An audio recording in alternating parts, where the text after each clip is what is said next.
हिमालय पे पेड़ हो तो गीत गाएंगी नदियाँ, गीत गाएंगी नदियाँ।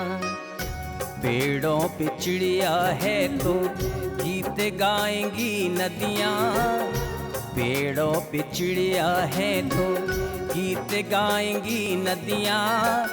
माँ की लोरी जैसे होते हैं नदियों के गीत। नमस्कार, मैं हूं डॉक्टर हरीश चंद्र लखेड़ा।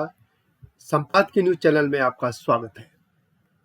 बात बिजली की करते हैं।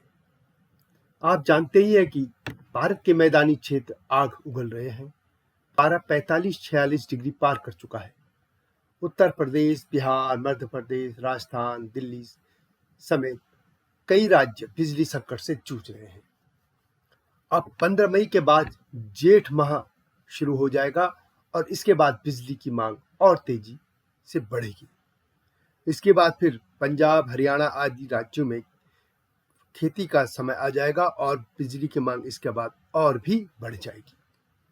अकेले दिल्ली में बिजली की मांग अब तक 6100 मेगावाट तक पहुंच चुकी है व इस बार इसके अधिकतम 8200 मेगावाट तक पहुंच जाने की संभावना है।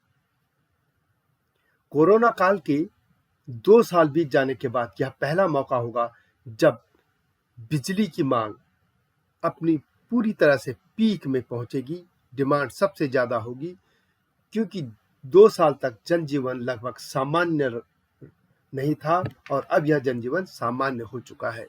उस कालखंड में अधिकतर कारखाने, उद्योग धंधे सभी बंद थे, यहाँ तक कि कई दिनों तक ट्रेन भी बंद रही। परंतु अब यह साल सामान्य हो चुका है, जनजीवन सामान्य स्तर पर लौट चुका है। इससे यह साल बिजली की मांग को लेकर प्रधानमंत्री नरेंद्र मोदी और राज्यों के मुख्यमंत्रियों की असली परीक्षा देगा। क्योंकि 2 साल के दौरान देखें तो चूंकि डिमांड भी घट गई थी, इसलिए बिजली के जो उत्पादन की जब ग्रोथ रेट थी, विकास दर थी, वह निराशाजनक रही है।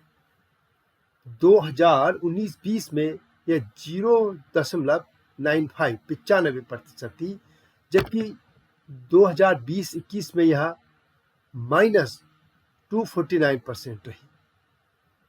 हालांकि 2021-22 में यह विकास दर 7.85 हो गई है, 7.85%। वैसे ग्रोथ रेट देखें तो 2009-10 में से अब तक देखते हैं तो सबसे ज्यादा ग्रोथ रेट जो है 2011-12 में रही, तब 9.14 यह % थी ग्रोथ दर बिजली की। तब केंद्र में यूपीए सरकार थी, परंतु उसके बाद बिजली की जो ये ग्रोथ रेट है वह इस आंकड़े तक नहीं पहुंच पाई। मोदी सरकार के कार्यकाल में बिजली की जो ग्रोथ रेट है वह 2014-15 को छोड़कर बाकी कभी भी 6% से ऊपर नहीं पहुंच पाई है। और इस तरह हम देख रहे हैं कि यह सेक्टर उस तरीके से ऊंचाई पर नहीं पहुंच पाया है जैसे कि यूपीए सरकार के दौर में पहुंच गया था। 12 मई 2022 को 13.38 मिलियन यूनिट की कमी से पूरा भारत जूझ रहा था। यानी ये कह सकते हैं कि 1,33,80,000 यूनिट की बिजली की कमी थी। और इसमें सिर्फ मैदानी क्षेत्र ही नहीं है, जैसे उत्तराखंड जैसे राज्य भी हैं जहां पर इस समय बिजली की बहुत मांग बढ़ चुकी है, क्योंकि यहाँ पे 4 धाम की यात्रा शुरू हो चुकी है और बिजली की मांग वहां बढ़ी है।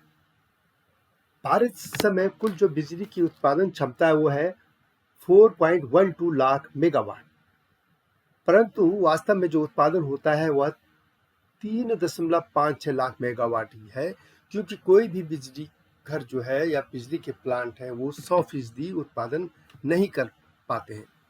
लोड फैक्टर जो है उनका उत्पादन का वो 50% से लेकर 80, 85 या 90% तक ही रहता है। इस तरीके से जो भी हमारी उत्पादन क्षमता हो, वास्तव में उससे उत्पादन कम होता है। इसमें न्यूक्लियर भी है, हाइड्रो भी है, थर्मल भी है और इसके अलावा सौर ऊर्जा, पवन ऊर्जा, विभिन्न तरह की जो बिजली पैदा होती है वो सब इसमें शामिल है। कोरोना काल के इस 2 वर्षों को छोड़ दें तो उससे पहले बिजली की मांग बहुत तेजी से बढ़ती रही है, परंतु उस हिसाब से उत्पादन क्षमता में इजाफा नहीं हो पा रहा है। यह बिजली का मुद्दा चूंकि केंद्र और राज्य दोनों का विषय है, इसलिए इसमें जिम्मेदारी दोनों की बनती है, लेकिन अधिक जिम्मेदारी राज्यों की होती है, क्योंकि राज्यों को यह तय करना होता है कि, और यही आकलन भी उनको ही करना होता है कि उनके राज्य में कितनी बिजली की मांग है, कितनी अधिकतम हो सकती है, और उसको आपूर्ति के लिए कहाँ से इस बिजली को जुटाया जा सकता है। दिल्ली का जहाँ तक मामला देखें तो इस समय मांग अब तेजी से बढ़ रही है, लेकिन केजरीवाल सरकार इस तरीके से विभिन्न राज्यों में अपने कोई इस तरह के प्रोजेक्ट नहीं लगा पाई जैसे कि पिछली शीला सरकार ने लगाए थे। इसलिए आने वाले दिनों में दिल्ली में भी यदि बिजली कटौती होने लगे तो इसमें कोई शक नहीं होना चाहिए। वैसे भी बिजली क्षेत्र में जिस तरीके से प्रदेश सरकार ने मुफ्त बिजली देने की योजना शुरू की थी, उससे उसके राजस्व से, उसके कोष से पैसा तो जाता रहा, लेकिन नई परियोजनाएं वो शुरू नहीं कर पाई है। अब यह देखना होगा कि मुख्यमंत्री अरविंद केजरीवाल दिल्ली वासियों को मुफ्त बिजली के साथ ही आपूर्ति को किस तरीके से सुचारू रख पाते हैं। और वैसे यह मुफ्त बिजली तभी तक है जबकि वह एक तय लिमिट तक और उसकी यूनिट तक खत्म होती है, उसके बाद तो पूरा बिल देना ही होता है। और अधिकतर लोगों को खासतौर पर गर्मी के मौसम में बिजली के पूरे बिल देने पड़ते हैं। तो अब यह देखना होगा कि यहाँ मोदी सरकार और प्रदेश सरकारें लोगों को कैसे बिजली आपूर्ति।